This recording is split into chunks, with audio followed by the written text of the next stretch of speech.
For 120 years, Nevada's Historical Society has been keeping track of, well, our state's history, and there is a big celebration this weekend to mark this milestone. I have Sheryln Hayes-Zorn here with us from the Society. 120 years, that is a remarkable run. This is the oldest museum in the state. Talk to me a little bit about what was that inspiration 120 years ago to create the Historical Society? Well, at that point, it was, you know, the state had been in existence for 50 years at that point, and they realized the history was leaving the state. So Jean Elizabeth Weir, who was our founder for the Historical Society, was the history professor with the University of Nevada back in the day, and she felt it was really something she wanted to get the state and other people, you know, prominent members get behind. And so they created the Historical Society, and she actually cared for the collection materials in her home until the first building was built.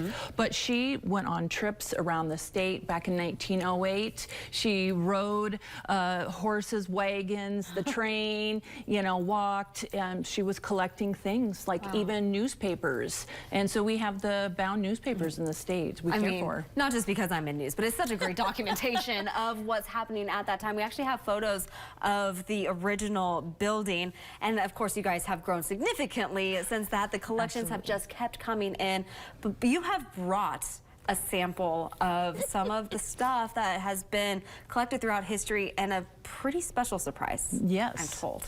Yes, so we felt this was an important one, of course, but this is the original plat map for the city of Reno. Wow. So this is wonderful, so that you can see there's actually handwritten, you know, numbers and actually some names along here of who were some of the original people purchasing the lots in Reno that became the city of Reno. And we've been the caretakers for a long time for this piece. So our director wasn't able to be here today because she's sick, but she's actually a professional conservator, and she actually built this to ensure that the map is well cared for and won't move. It's key to, you know, as we kind of look at some of the buildings around downtown too, as the renovations happen, you know, that's a really good, important resource for people to look at. It is. Now, I love this one because I'm a Nevada girl, fourth generation here, so of course home means Nevada. I hope you don't mind that I'm No, absolutely. It's a hands-on piece. So what's really cool about this is the songwriter, the poem writer, actually, her handwriting is right here. It's amazing. So that's Bertha Raffetto, who actually, she was going to be singing for the Nevada Sons and Daughters event in 1932, and kind of had this song in her mind and created it. And some of the ex-governors were at the event, and they really loved what she wrote.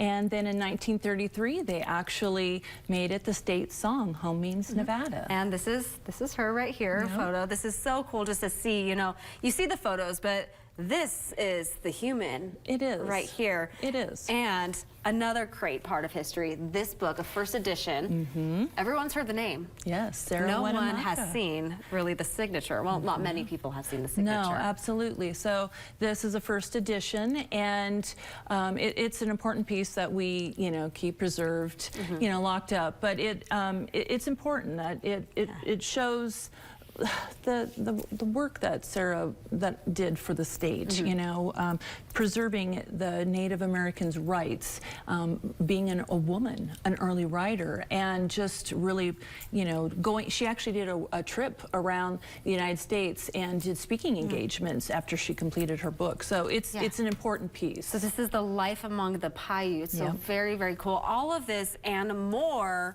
will be celebrated this weekend. So talk to us very quickly about this 120th birthday.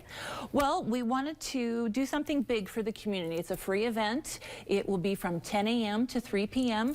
We have 18 groups, educational groups, that will be outside for our event. We have living history, blacksmiths, we have mountain men rendezvous group, we have spinners and weavers, sons of the veterans, Union veterans, but we have wonderful community partners, you know, like Historic Reno Preservation Society, Nevada Women's History Project, the list goes on and on and on. And it has all of the information. But no, I mean, it's that people are just so generous and wanted to participate because they also help preserve history and preserve the state's heritage in land and telling great stories. So it's just a wonderful opportunity. Well, of course, you are invited to this celebration on Saturday. It starts at 10 o'clock. As Sherry mentioned, it is free to attend. There's going to be birthday cake because, of course, got to have birthday cake. But don't forget that you can always go check out the Historical Society's museum. It's located on the university campus. You can check it out anytime. Great displays in there if you're ever curious about Nevada's history. But again, the event Saturday starting at 10 o'clock. I can't wait. This is amazing. Sherry, thank you so much. Thank you. All right, we'll be right back.